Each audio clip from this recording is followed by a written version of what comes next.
Welcome to Thoughts Roundup. It's nice to be here with you again. Yesterday I spoke to you about faces in the fire.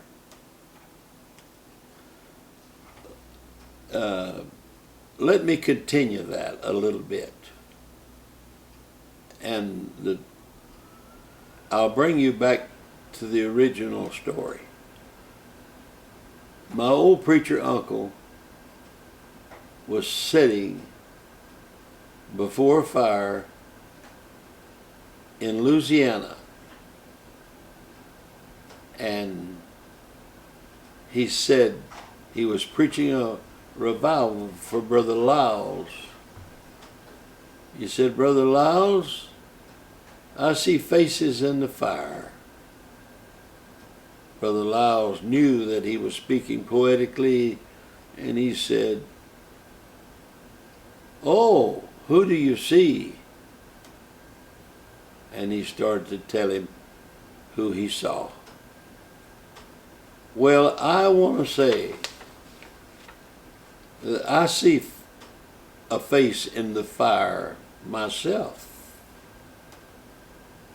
And whenever I look in the fire, I see a man by the name of Arthur Lewis.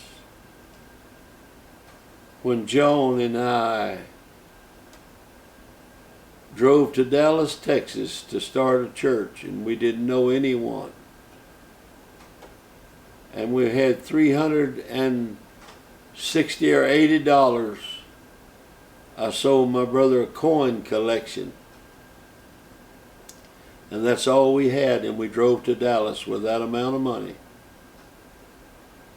Before I left, one of my other uncles said, "Oh, see, when you get to Dallas, I saw Arthur Lewis today, and when you get to Dallas, he's a man we used to know.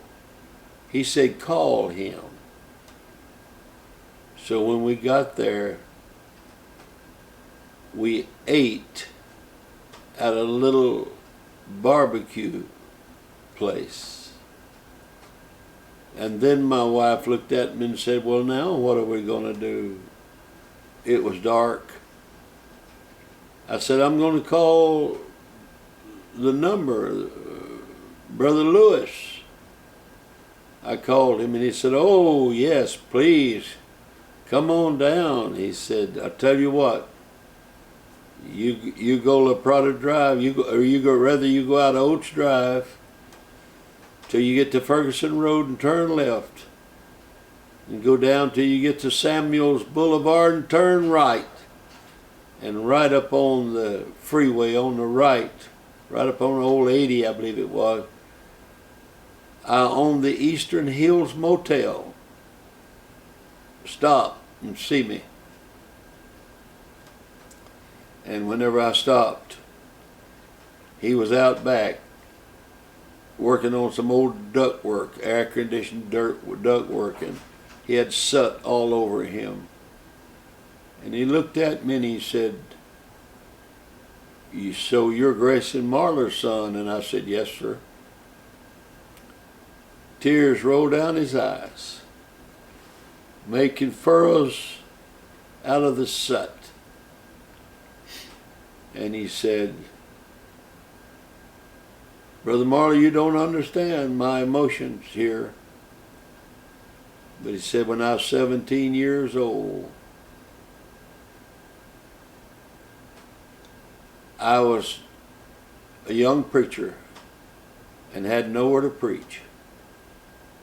And said, your father walked 7 miles and acquired me a place to preach, to hold a revival.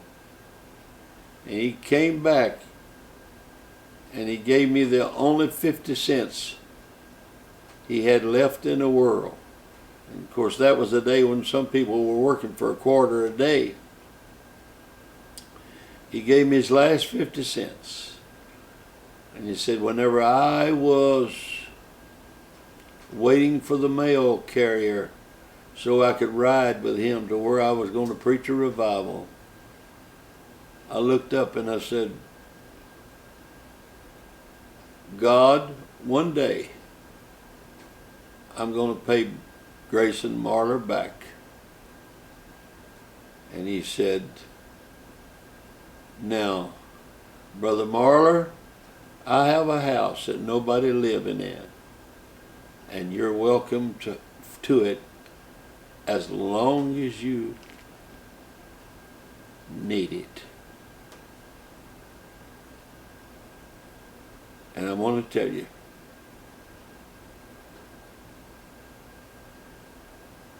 we established a great church in Dallas.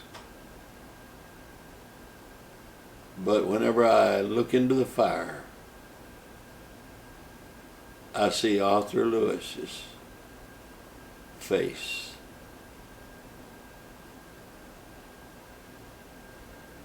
God bless.